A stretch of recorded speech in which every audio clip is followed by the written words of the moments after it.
Assalamualaikum warahmatullahi wabarakatuh. Sobat Peternak Global Milenial, jumpa lagi bersama kami Peternak Global Milenial. Kali ini kita akan membahas kelanjutan dari topik tentang pemeliharaan anak domba atau kambing, di mana pada video sebelumnya kita telah membahas merawat anak doka baru lahir. Video kali ini akan membahas lebih jauh tentang kolostrum. Memahami apa itu kolostrum, tujuan, dan manfaat kolostrum sangat penting dalam merawat anak domba atau kambing yang baru lahir. Anak domba atau kambing yang baru lahir dapat terpapar bakteri atau patogen asing yang dapat menyebabkan sakit, sehingga membahayakan kesehatan dan pertumbuhan cempe selanjutnya.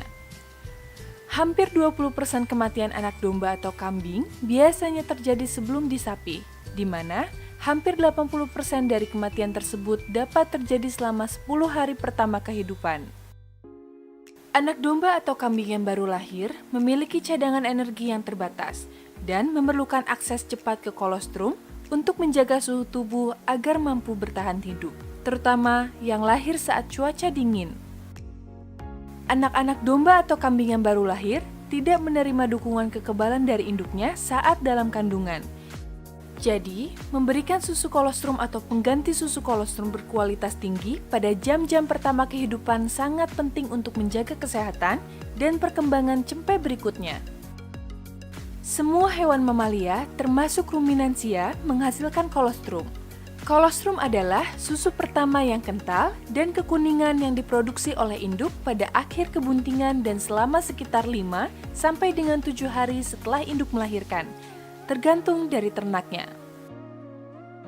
Kolostrum pada ternak mengandung zat-zat aktif untuk imunitas, seperti imunoglobulin dan zat antimikrobial seperti laktoferin, laktoperoksida, dan lisozim, serta vitamin dan mineral.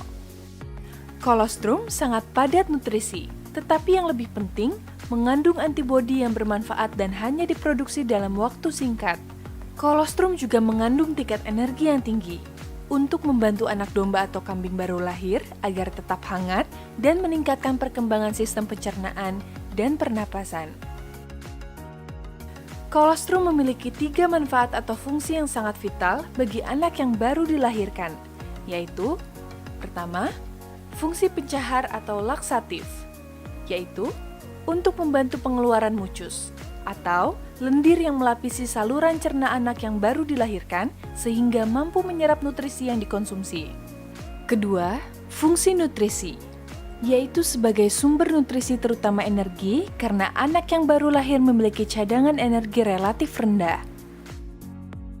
Dan yang ketiga, fungsi pencegahan, yaitu mengandung senyawa antibodi untuk melindungi anak yang baru lahir dari berbagai penyakit sebelum sistem pertahanan tubuh anak berkembang dengan baik sampai umur 3 minggu. Oleh karena itu, asupan kolostrum ini menjadi sangat penting karena merupakan cara paling efektif untuk meningkatkan sistem pertahanan tubuh anak yang baru dilahirkan. Konsumsi kolostrum pada jam-jam pertama setelah lahir sangat penting agar anak mendapat imunoglobulin untuk meningkatkan daya tahan terhadap mikroba patogen yang berbahaya, yang menyebabkan gangguan pencernaan, pernafasan, dan gangguan lain pada periode postnatal, seperti dijelaskan oleh Floren dan kawan-kawan tahun 2006. Beberapa saat setelah dilahirkan, anak domba atau kambing mampu menyerap antibodi dalam kolostrum dengan efektif. Namun kemampuan serap ini cepat menurun dalam waktu 48 jam setelah dilahirkan. Antibodi adalah molekul protein besar yang hanya dapat melewati dinding usus dan memasuki aliran darah anak domba selama 24 hingga 36 jam pertama kehidupan. Sedangkan penyerapan paling efisien berada pada beberapa jam pertama setelah kelahiran. Selanjutnya, dijelaskan oleh seorang ilmuwan bernama Bloom tahun 2006 bahwa konsumsi kolostrum sedini mungkin dapat membantu kebutuhan nutrisi seperti protein, karbohidrat, lemak, vitamin, dan mineral. Juga pemberian kolostrum sedini mungkin baik untuk pertumbuhan normal dan perkembangan morfologi dan fungsional saluran gastrointestinal sehingga dapat beradaptasi bila terjadi perubahan mendadak dari nutrisi induknya.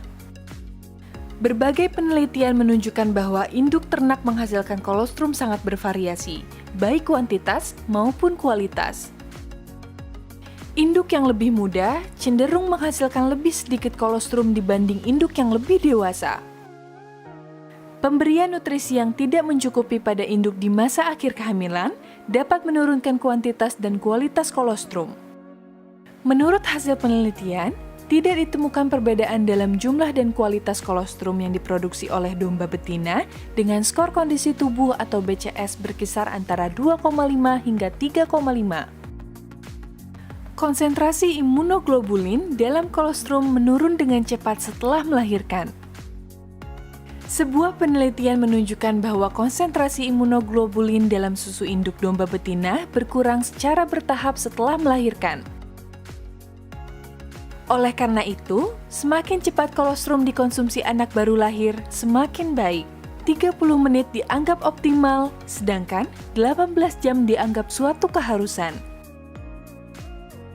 Anak domba atau kambing yang terlalu lemah untuk menyusu dapat dibantu diberi minum kolostrum dengan menggunakan botol.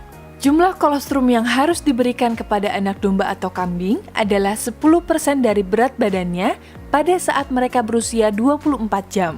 Ini berarti bahwa seekor anak domba atau kambing seberat 3 kilo harus menerima kolostrum 300 ml dalam waktu 24 jam setelah lahir, dengan interval 3 hingga 4 jam.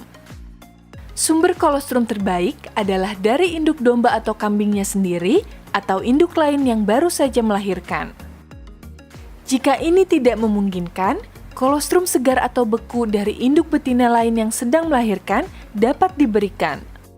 Merupakan ide yang baik untuk memerah susu induk domba atau kambing yang memiliki susu ekstra atau kolostrum dan membekukannya untuk digunakan nanti sebagai cadangan bila diperlukan. Kolostrum yang beku harus dicairkan perlahan dalam bak air hangat. Jangan gunakan panas langsung karena dapat menghancurkan antibodi. Cara terbaik adalah membekukan kolostrum dalam jumlah kecil, karena begitu kolostrum beku dicairkan, kolostrum tidak dapat dibekukan kembali. Kolostrum beku dapat disimpan hingga 12 bulan. Sebuah penelitian yang dilakukan pada tahun 2001 di Amerika menunjukkan bahwa pembekuan dan pencairan kolostrum tidak merusak komponen dalam susu. Penting untuk tidak mengacaukan suplemen kolostrum dengan pengganti kolostrum. Produk kolostrum yang tidak dapat meningkatkan konsentrasi imunoglobulin dalam darah di atas standar spesies disebut suplemen kolostrum. Suplemen kolostrum bergizi dapat diberikan bila tidak ada sumber kolostrum lain yang tersedia dan dapat digunakan untuk meningkatkan jumlah imunoglobulin. Tetapi tentu saja, suplemen tersebut tidak dapat menggantikan fungsi kolostrum berkualitas tinggi. Suplemen kolostrum tadi tidak mengandung antibodi dalam jumlah yang cukup dan sering dijual sebagai pengganti kolostrum. Padahal sebenarnya bukan termasuk pengganti kolostrum. Sebuah penelitian menyimpulkan bahwa anak domba kambing yang menerima kolostrum komersial tidak memperoleh kekebalan yang diperlukan, dibandingkan dengan anak-anak domba dan kambing yang mengkonsumsi kolostrum domba segar atau kolostrum kambing beku. Sobat peternak global milenial, untuk keberhasilan usaha ternak kita, tentu saja kita harus mempelajari lebih jauh tentang kolostrum. Demikianlah tayangan kali ini. Semoga tayangan ini bermanfaat. Sampai jumpa pada tayangan video berikutnya. Salam peternak global milenial.